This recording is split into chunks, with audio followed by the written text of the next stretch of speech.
Introducing NASM 1, NASM's ultimate membership program, where the NASM community helps each other build incredible careers, transforming the lives of the clients we inspire and supporting each other as we grow and succeed.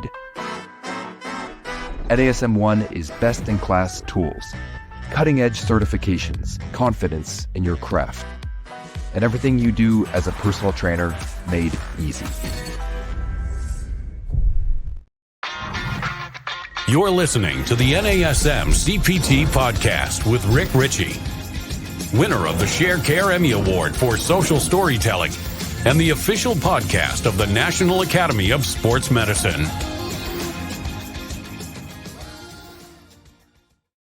Hey, y'all, and welcome to the NASM CPT podcast. My name is Richey, and today we're going to be talking about an interesting topic, and I've gotten this topic based off of a video that I've been sent several times lately, and it's a video with Dr. Stuart McGill, and the link they've sent me is probably from Squat University, which I love Squat University. I know a lot of you guys follow them, and the Squat University guy loves Dr. Stuart McGill. So here's the interesting thing. There was a big guy. He's a power lifter, and Stuart McGill has this guy kind of trying to increase the max number of pull-ups that he can do. But in the video, he talks about this, and instead of, let's say you can do 10 pull-ups, let's go for 10. And the only way you can get more than 10 pull-ups is by doing 10 pull-ups and then doing 10 pull-ups again and doing 10 pull-ups until you can almost get, there's 10 and a half, and then do 10 and a half, and then do 10 and 3/4, and then finally you get 11. He's kind of smashes that, and he says there's a different way to go about it, and it's a very interesting way. And so he has this power lifter guy do one very explosive pull-up. In this video, does one very explosive pull-up and then stops. He takes a break. And then he does another one very explosive pull-up, maybe two. Here we go, 2 pull-ups at most. Then take a break, walk away. Short break, not like you would do after 10 repetitions and then take 2-3 minutes of rest, but maybe taking 20 to 45 seconds of rest, and then come back and do it again. Well, I've been sent that a lot, and really what this person is doing and what Stuart McGill is having this guy do is something called a cluster set. And with so many people sending that to me, like, look at this novel way of doing this, and it's not that novel. It's been around for a long time. I'd say over 50 years as part of a practice, and early research showed some people doing it. But when does the research really start on it? Well, it didn't start really until probably 20 years ago. And there were some researchers looking into what it looked like to do cluster sets. And so I'm going to pull some information, some quotes today from Latella et al. 2019, The Acute Neuromuscular Response to Cluster Set Resistance Training, a Systematic Review and Meta-Analysis. And this is just really coming from an acute approach. There's a follow-up study that was done in 2021 about chronic effects. And I think there are benefits. And really, here's what our takeaway is. It's beneficial, and it's not entirely sure if it's as beneficial or more beneficial than other types of resistance training. But I will talk to you about cluster sets, why I think you should include them into your training, and why your clients may like having it included into their training. So one of the things that Latella et al. Says in this study about cluster sets is that they've really started to gather interest because of their proposed ability to maximize neuromuscular adaptations, provide overload, to maintain training intensity, and to minimize overtraining. Well, how? How do all of these wonderful things happen? And I think you can look at it and say, here's a follow-up quote. Cluster sets are based on the principle of implementing short intra-set rest periods between groups of repetitions. So I'm going to get into that, but let me just say this. If you're doing sets of, well, let's talk about a traditional set might look like 4 sets of 6 reps with 1 to 3 minutes of rest that's going to take place between each set. Well, that's good, but by the time you get to your, I don't know, fourth, fifth, sixth repetition, and you're kind of maxing out, you're gassing out the body, you're depleting your ATP stores, and certainly based off of a podcast that I did not too long ago about the force velocity curve, what you're really doing is that as you start to slow down, you increase the internal force that is created. But as you produce speed, there's less internal forces inside the muscles that are working. And so therefore, when you are producing speed, you are trying to move at velocity. Doing this type of training can help you maintain that speed. You are maintaining the explosiveness of a lift. So the proposal, the idea is that you never really are getting that fatigued while doing this type of training. Well, what does this type of training look like? Well, we talked about the cluster sets that Stu McGill did, but what a cluster set may look like, you still take that 4 sets of 6 repetitions, but those 6 reps may be divided, maybe set up where it's 2 sets of 3, where there's just brief rest in between, looking at usually 15 to 45 seconds in the intra-set breaks. It could also be looking at a 5 rep max intensity. Rather than doing 5 sets of 5 with a long rest in between, you could do 1 to 2 explosive reps and then rest 15 to 20 to 40, 45 seconds. Take that rest in between those 2 explosive repetitions and do that for a total. If you're looking at 5 by 5, then you can do that for 25 total repetitions instead of breaking that up into multiple sets. So it's still the same volume of lift. It's still 5 by 5. In fact, you can take the rest that you would do in between each set of 5 and just divvy that up and put it in between each set of 2. And so you're controlling for the same amount of rest. You've got the same amount of volume. Volume in this particular instance means the weight or the intensity, the number of repetitions, and the number of sets, or in this, the total number of repetitions.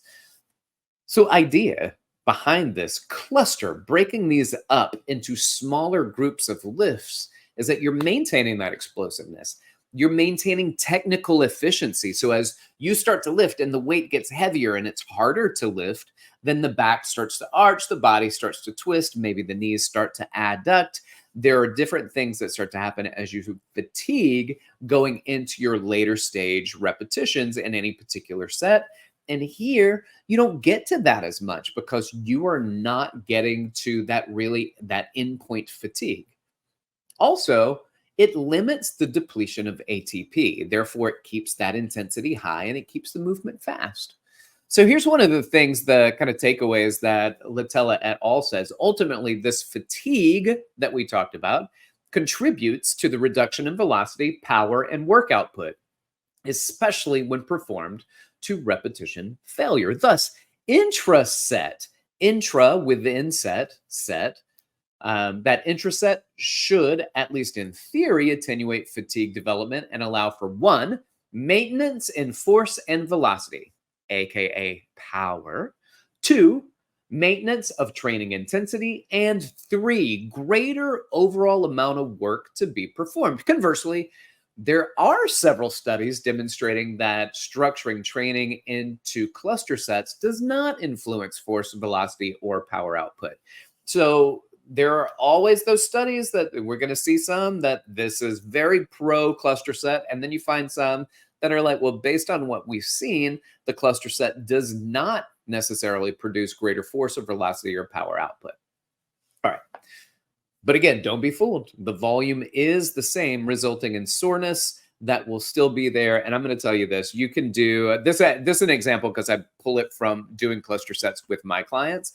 I have a client, she's small but mighty. She's very strong. She's been training, not necessarily with me, but been training for a very long time. She's very fit, very focused on her lifting and performance training. And I said, well, let's do cluster sets. And so we did cluster sets, and she loved it because she was like, oh, she's doing maybe a 5-rep max, but we only did it for 2 reps. And then we'd take a small break, we'd do for 2 reps, we'd take a small break, and then we'd do 1 rep, and then we'd take a longer break. So, and I'll break down and give you the sample of cluster set that I like to use. But what she said, and we're halfway through the workout, she's like, I really like this because I'm lifting heavy, but I'm never getting fatigued necessarily. My heart rate, I don't feel like I'm gassed metabolically at the end. There's no burn in the muscles. It's a really hard, heavy, fast lift for 2 reps. And then 2 reps again, and then 1 rep, and then take a longer break. And then she was like, I love it. And then she had the weekend off. So we worked out on Friday. She comes in on a Monday, and she goes, Rick, my quads were so sore. And this is somebody, again, she trains with me 3 days a week. She's very fit. She's used to things, the intensity that we've done. And it just didn't feel like that was intensity. So don't be fooled. The volume is the same, and it can result in a lot of soreness because you're lifting heavier weights than you would normally do. And therefore, you got to be careful with these workouts and how you implement it, because it can fool you. It seems like you may not be sore because you're never really lifting to the point of fatigue, but you will be tender if you are not used to this type of lifting. It is a new type of workout for you, then you are going to feel it. Let me give another quote from this study. Lutella et al. Cluster sets are useful strategy to attenuate the loss in velocity, power, and peak performance due to during resistance training, and should be used to maintain neuromuscular performance, especially when kinetic outcomes are emphasized.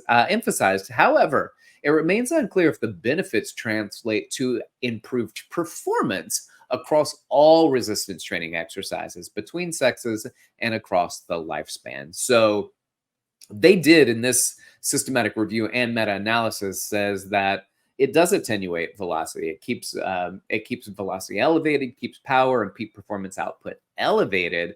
But does it do that for all the lifts? Does it do that for all genders and across the lifespan of this type of lifting? Now, I want to share with you a method of clusters that I've been doing lately and that I like. Throwing it out there, pick it up and run with it if it feels like something that you want to play with. So instead of doing 3 sets of 10, right, I've broken this up into 6 sets of 5. And that 5 is broken up into intra-sets within the set breakup, or sub-clusters. So there are 6 sets of 2 lifts, and then we take a break for 20 seconds, and then we do 2 more, and then we take a break for 20 seconds, and then we do 1 more. And mentally, that's really nice for people where they're like, 2 and only 20 seconds break, not a lot of recovery. Do 2 more, that weight's getting really heavy. Take a 20-second break, and when you come back, all you have to do is just 1 very explosive lift, and then you set it down, and then take a 60-second rest between each set.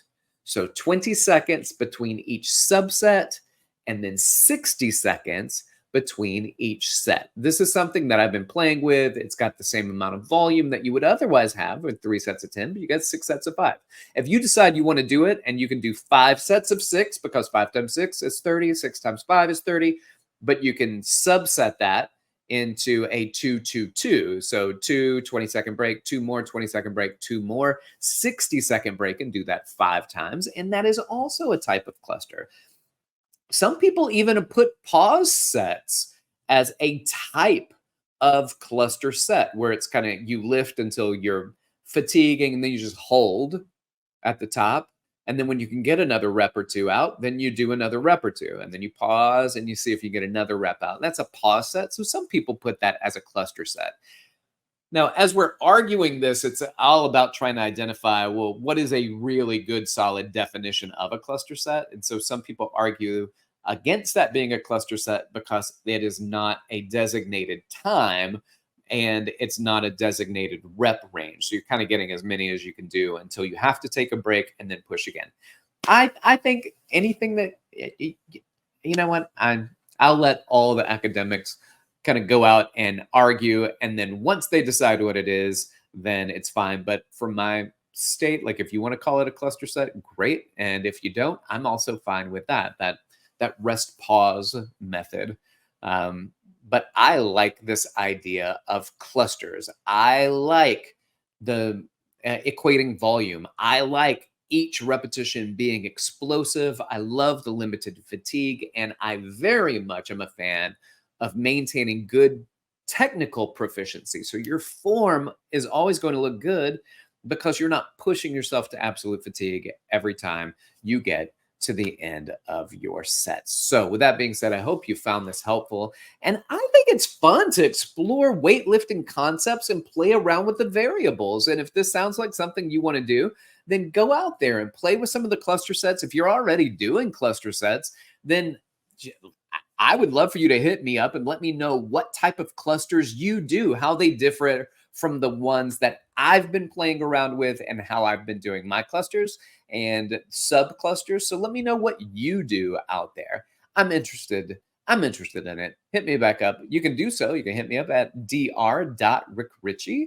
on Instagram and Threads, or you can email me, rick.richey@nasm.org. Thanks for listening. Y'all keep inspiring people to fitness. This has been the NASM CPT podcast.